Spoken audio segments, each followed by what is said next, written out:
Italian Wine Podcast. Chin Chin with Italian wine people.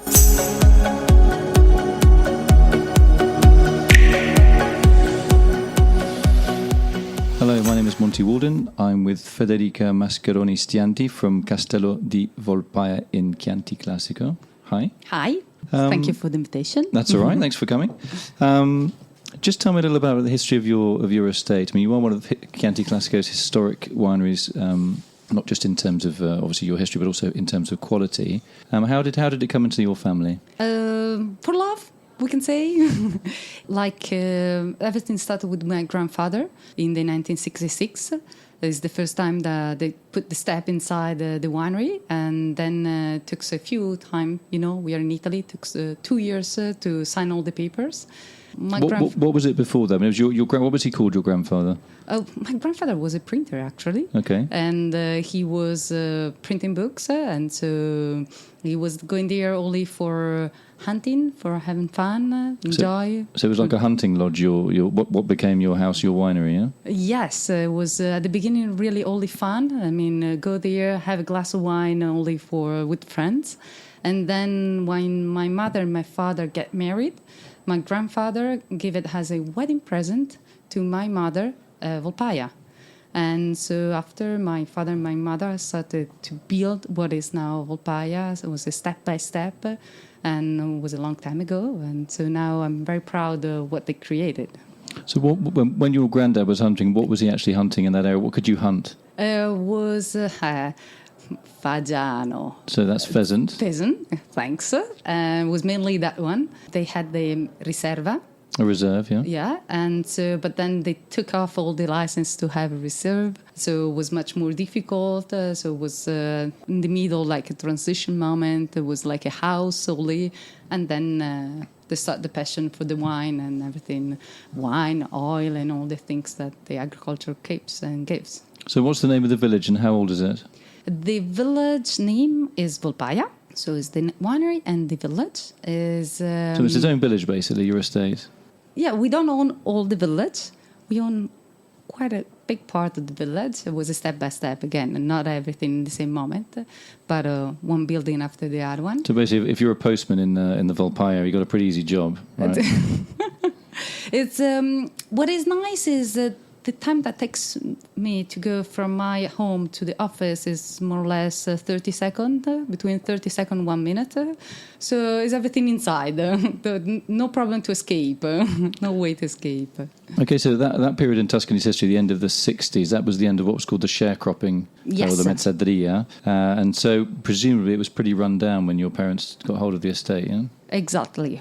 Everybody was leaving the country. The land was very cheap. Nobody wants to stay in the countryside, and they made the opposite movement of everybody else. And I think they had the right options. Well, I mean, I think you said that were your parents a little bit sort of hippie? Definitely no hippie. But they did meet on the beach, right? Is that correct? Yes, they met on the beach. It was in Versilia, so on the coast of Tuscany. My father is from Milano, my mother is from Tuscany. And they met there. They said, okay, they will not get married. It's impossible. They are too far away. Think about Milano and Firenze that now we consider so close. They get married. They moved to Milano. And so my mother said, how can I follow Volpaia? We'll never follow any more Volpaia. But actually also my father fell in love with Volpaia and started to go up and down from Milano to Firenze every single week. Right, so basically he was torn between the city and the country and ended up going for the country. Yeah, and actually my family is still moving up and down. My father is still living in Milan from Monday to Friday. My mother depends about the period. And comes down every weekend. So you got your sort of you don't have your parents sort of on your back during the week then all the time. You got a bit of freedom to do what you want. Freedom? What does it mean freedom? Not really in the job. I tried to escape as much as possible actually from my family, but finally I decided. I'm very happy about the decision, but it took me a while to make a decision. So what was your previous career? I was restoring paintings. So you and were you like restoring paintings that were very young, very old? I restored more or less several type of paintings, but the most amazing part was when I had the opportunity to put hands on paintings of the 15th century, 1400. That was something of was a wooden painting and was something of amazing. I still remember the emotion every single touch that I put on. I mean, are you very, very nervous when you're touching something that's several hundred years old? Do you not get incredibly nervous? Think, oh God, if I do this wrong. It's like much more emotion than nervous. It's your job, so you have to be serious and you have to be definitely sure what you do. But definitely an emotion. Yes, you cannot control the emotion. Okay, so just tell me a little bit about, Volpaia, you said it's its own little village, but it's part of a larger, what in Italy you call a comune, or a commune, a geographical sort of township, if you like. What is so, and it's in Radda, yeah? Yes. Radda in Chianti, which is a very famous village. What's special about Radda? Why does it make wines that are so distinctive in the Chianti Classico zone? Radda, in the area of Radda, like for example, especially Volpaia, is the elevation of the place. Most of the winery are quite elevated. Volpaia is one of the highest. The soil of Volpaia and the soil there around is quite different. It's a stone called Macigno del Chianti that you can find there in Lamole, not really other places. And so it's quite unique, the place. And a lot of woods, so it's so nice going around. It's not only vineyards, the landscape. So, does that make it quite cool? The fact that it's high and it's also surrounded by woodland, which does tend to have a cooling effect. What impact does that make on your Chianti Classico? Makes quite different Chianti Classico. We cannot follow the fashion. We wish that follow the fashion, but actually the soil and the landscape and the place makes really big difference in the wine. So when you say you're talking about a wine that's quite savoury, quite tannic. The characteristic usually is that when somebody tastes the wine, is much more in the elegance, and is definitely a wine with character, not shy. Okay, no, just like you, basically. Much more like my mother than me. I'm telling you said that. No. Okay, so what else? Do you have any other? You have your vines. Any other crops on the farm?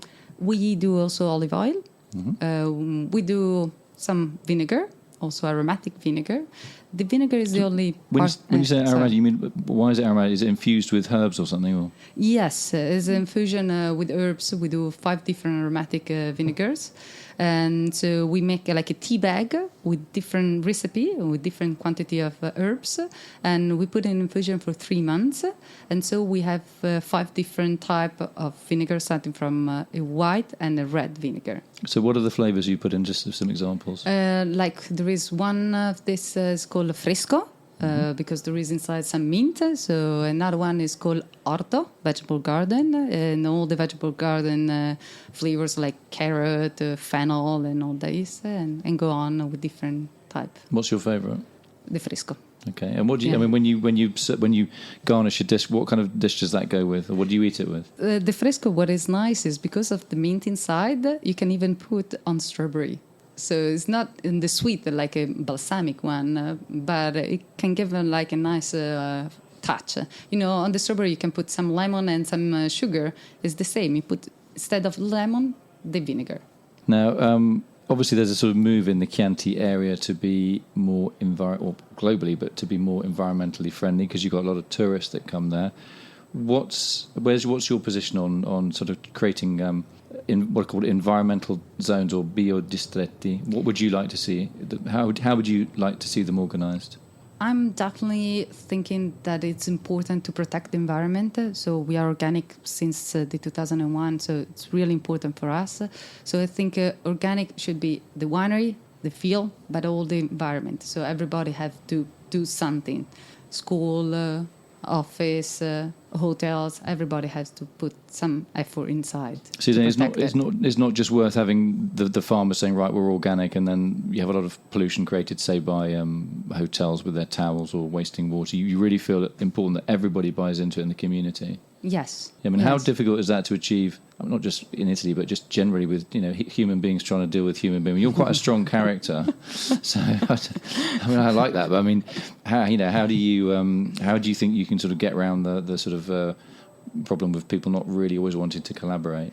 I think for everything, it's a step by step. So we cannot do in 1 second. It's something that you have to teach to the people, and they will understand. And especially the new generation will talk much more to the older generation. So, what's your if you're not doing wine or picture restoration, how do you unwind? How do you switch off? What do you do in your spare time? Spare time? Sports, all the type of sports that you can have. Try to be in the natural and not really in the fashion area, much more in the landscape. So go sailing, go hiking, or ski alpinismo that I don't know even. Alpine skiing. Yeah, and as much as possible. So where did you get that kind of? You're going from picture restoration, where you're just every movement of your thumb could be critical, to sort of gallivanting down a ski slope at high speed. Where does that come from? It's you need both in your life. You cannot have only one part of. You need to have several parts to build your personality, and so it's that. What's your next challenge, either at Volpaia or personally? I don't know. I think this is a big challenge for me. It's not since a long time that I work with my family. It's only since more or less 5 years, 6 years almost. So I'm still really learning a lot from them. I still have a lot to learn from them. So this is, for me, in this moment, is a big challenge. Yeah. And how do you think Chianti Classico is viewed in the market? Is it just terrible? Do people find it terribly confusing? All these different Chianti, there's Chianti Classico, all these different villages. How do you think you'd be able to sort that out? It's make it easier for consumers, because it's difficult for us professionals. Yes, it's something that I think we have to work a lot. We did a lot of mistakes in the past, and so we thought we were too much proud. Who decided to give the word Chianti to everything and to let them understand, yes, you can use the word Chianti. We are the Chianti Classico, so everybody will understand. So basically what you're saying is there's a difference between the what's called the better sites in the Classico part of Chianti, and then the rest of Chianti, which is just called Chianti without the Classico bit. Yeah, I don't want to say the word better. They're really different products. And the problem that you cannot make a distinction between these two products is like, I think, Brunello and Chianti Classico. I don't say that Brunello is better than Chianti Classico. It's only they are two different products. It's the same. Chianti and Chianti Classico, they are two different products, but they use the same word. So how can you make a distinction between the two areas? Yeah, it is very confusing. I think it's probably an intractable problem. You're better off climbing the mountain and just staying. Definitely, yes. And not skiing down.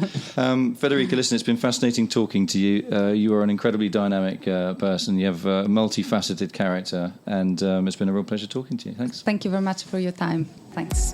Bye. Follow us at Italian Wine Podcast on Facebook.